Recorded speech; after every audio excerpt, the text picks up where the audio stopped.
Bring it out. This is 1 Thessalonians chapter 5 and verse 3. For when they shall say peace and safety, then sudden destruction cometh upon them, as travail upon a woman with child, and they shall not escape. Right. So even though they say to you that everything's fine, everything's peace, everything's safe, destruction's gonna come suddenly. It's not just gonna. You're not gonna expect it. It's not gonna come gradually. It's gonna happen out of nowhere. One day you're gonna wake up and world war's gonna hit, and you're gonna be in shock. It's gonna be all over the TV, all over the news. What do you think that messaging system was for? It's like when world war kicks off, they put a vibration to all your phones, put a message out to all your phones, alerting you that war is gonna hit, and so they can alert you when missiles are gonna drop. And tell you to get to the nearest shelter and draft you into war. And draft you into war.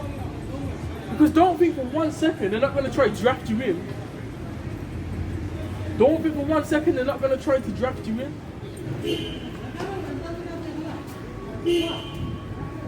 And for those that were fighting for equality, now you're going to get drafted in too.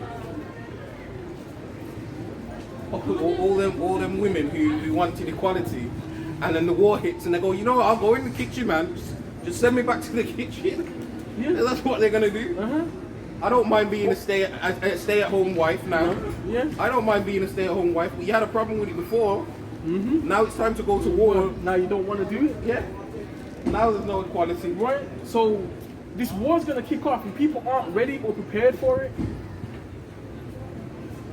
Right, and I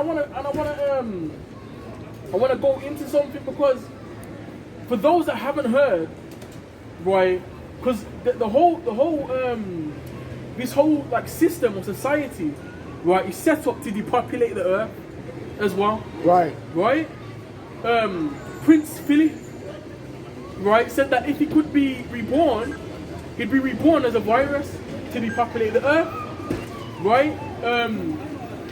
Charles, who's been now coronated king, is heavily involved with the WEF, which is trying to bring in a new world order. Heavily involved with it, and they want to do depopulation. Right? There's a monument in America that got blown up, right? But it was called the Georgia Guidestones. Right, and on there it says they want to keep the population below 500 million. There's 8 billion people on the earth. There's 7.5 billion people that they want to kill off, or they want to drop off the earth. Right, and this is their plan. Right, but they have many agendas to keep that about. Which is why in this society, abortion is so rife. Which is why in this society, homosexuality is so rife. Because it's an agenda. It's to keep the population down. It's to take away the natural thing that we should be doing, which is populating the earth. That's a primary commandment that the Most High gave to all man, to go forth and multiply.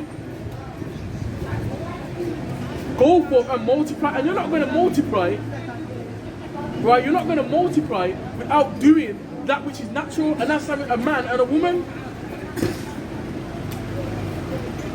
Right? That's how you get that. But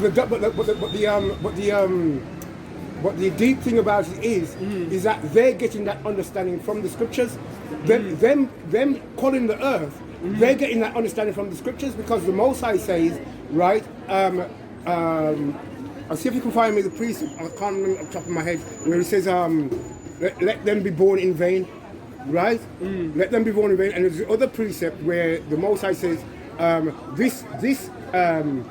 this world is made for many, but world to come is for few. Right? So he says, I think he says, you got it. So read it. 2nd Ezra chapter 9, and read it from verse 22. Let the multitude perish then, right, which was born in vain. Right. And let my grace be kept, and my plan, for with great labor have I made it perfect. Right. Right. Read up a bit, just to get a bit more context, right, of what the Most High is saying, right?